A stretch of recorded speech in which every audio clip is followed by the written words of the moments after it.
Bom dia, boa tarde, boa noite. Eu sou o professor Dário Souza, do canal Dário Souza Física. Se você ainda não é inscrito em nosso canal, aproveite agora e inscreva-se. E também não deixe de ativar o sininho das notificações para não perder as novidades do nosso canal. E ao final desse vídeo, caso você goste do conteúdo, não esqueça de dar o seu joinha, porque ele é muito importante para a manutenção do nosso canal. E dessa forma, o YouTube vai entender que o nosso conteúdo é importante e vai divulgar para mais pessoas assim como você. E também não deixe de compartilhar com seus amigos nas redes sociais. Nessa aula de hoje, nós vamos falar sobre as 3 escalas termométricas mais usuais até os dias de hoje. E vamos à nossa aula.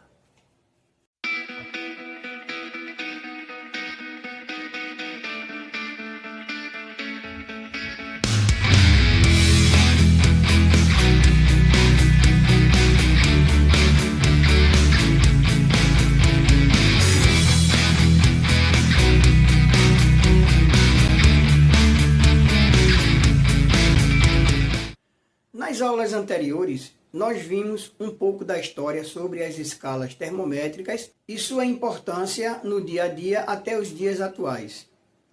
A partir dessa aula, nós vamos falar especificamente sobre as 3 escalas mais usuais até os dias de hoje. A primeira que nós vamos comentar é a escala centígrada. Essa escala centígrada foi proposta pela primeira vez pelo físico sueco Anders Celsius. E nessa escala, o 0 indicava o ponto de solidificação da água, ou, como nós vimos na história, o ponto de gelo, chamado de PG. E o 100 indicava o ponto de ebulição da água, ou o ponto de fervura da água, chamado também de PV, ou ponto de vapor. No século XX, essa escala passou a ser chamada de escala Celsius, em homenagem ao seu criador, Anders Celsius. E ela foi escolhida como sendo a escala padrão a ser utilizada em qualquer atividade mundialmente. Nessa escala, dividimos os espaços entre esses 2 pontos fixos, o 0 e o 100, em 100 partes iguais e cada uma correspondendo a 1 grau. Com a divisão entre esses pontos fixos da nossa escala centígrada, ou seja, entre 0 e 100, podemos determinar a razão para a nossa escala centígrada, como vocês podem ver aqui ao lado. A segunda escala que nós vamos trabalhar hoje é a escala Fahrenheit, criada pelo físico alemão Daniel Gabriel Fahrenheit em 1714. E assim, para essa escala, ele atribuiu o primeiro ponto fixo, ou ponto de gelo ou de solidificação da água, também chamado de PG, o valor de 32. E para o segundo ponto fixo, ou seja, a ebulição da água, ou água em fervura, ou também como nós chamamos de PV, ponto de vapor, o valor de 212. Ao dividirmos os espaços entre os 2 pontos fixos dessa escala, 32 e 212, em 180 partes iguais, onde cada uma equivale a 1 grau Fahrenheit. Da mesma forma que fizemos para a escala centígrada, podemos também encontrar uma razão para a nossa escala Fahrenheit, como vocês podem ver aqui ao lado. A partir dessas razões que relacionam nossas escalas termométricas, a escala Celsius e a escala Fahrenheit, podemos criar uma relação entre as 2 escalas que se fez necessário em virtude dessas 2 escalas arbitrárias terem seus pontos fixos diferentes. Sendo assim, temos 2 escalas termométricas arbitrárias diferentes. A escala Celsius, com seus pontos fixos 0 e 100, e a escala Fahrenheit, com seus pontos fixos 32 e 212. Dessa forma, fez-se necessário uma relação entre as 2 escalas para que elas fossem trabalhadas universalmente, como é possível observar na relação aqui ao lado. As grandezas físicas consideradas como propriedades termométricas, como pressão, volume, comprimento, resistência elétrica, são assim consideradas porque observou-se que elas variam proporcionalmente de acordo com a variação de temperatura. Ou seja, se a temperatura aumenta, a propriedade termométrica também aumentará na mesma proporção e vice-versa. Ou seja, Se a temperatura diminuir, a propriedade termométrica também diminuirá na mesma proporção. Com essas propriedades termométricas, podemos estabelecer uma relação entre uma dessas grandezas físicas e a temperatura. É o que nós chamaremos de equação termométrica, que servirá para qualquer uma das nossas escalas termométricas. Por exemplo, podemos então relacionar a altura da coluna do líquido com a temperatura, obtendo dessa forma a nossa equação termométrica, como está escrita aqui ao lado. E assim, cada valor da temperatura irá corresponder a um único valor da altura da coluna desse líquido. Agora vamos fazer algumas aplicações para fixar os conteúdos vistos nesta aula. Para trabalharmos os conteúdos que foram abordados em nossa videoaula sobre as escalas termométricas Celsius e Fahrenheit, vamos resolver duas questões básicas. A primeira, uma questão de 2013, da instituição, não sei, me perdoe aí a pronúncia, SpaceX, não sei, diz o seguinte: um termômetro digital localizado em uma praça na Inglaterra marca a temperatura de 10,4 graus Fahrenheit. Essa temperatura na escala Celsius corresponde a... Então nós temos aí as alternativas.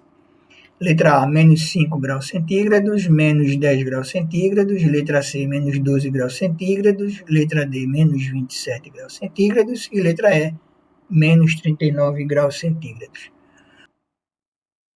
De acordo com os dados fornecidos para a nossa questão, nós temos aí a temperatura na escala Fahrenheit igual a 10,4 graus Fahrenheit. Vamos utilizar para essa resolução a relação entre as duas escalas, né? Celsius e Fahrenheit, que é essa aqui. Tá?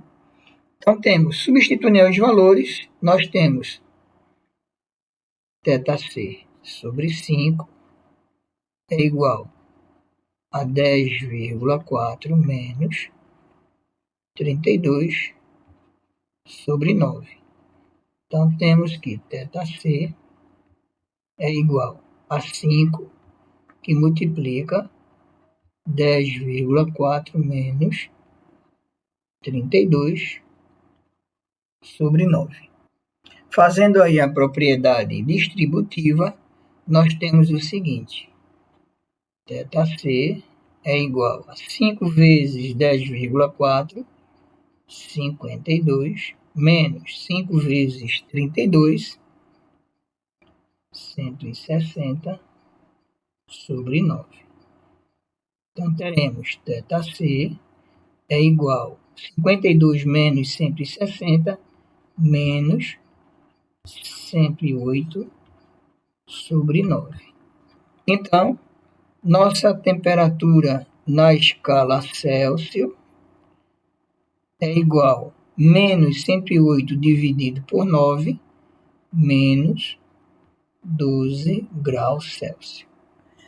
Essa é a nossa resposta, nosso gabarito, letra C de casa. Vamos passar para a nossa segunda questão.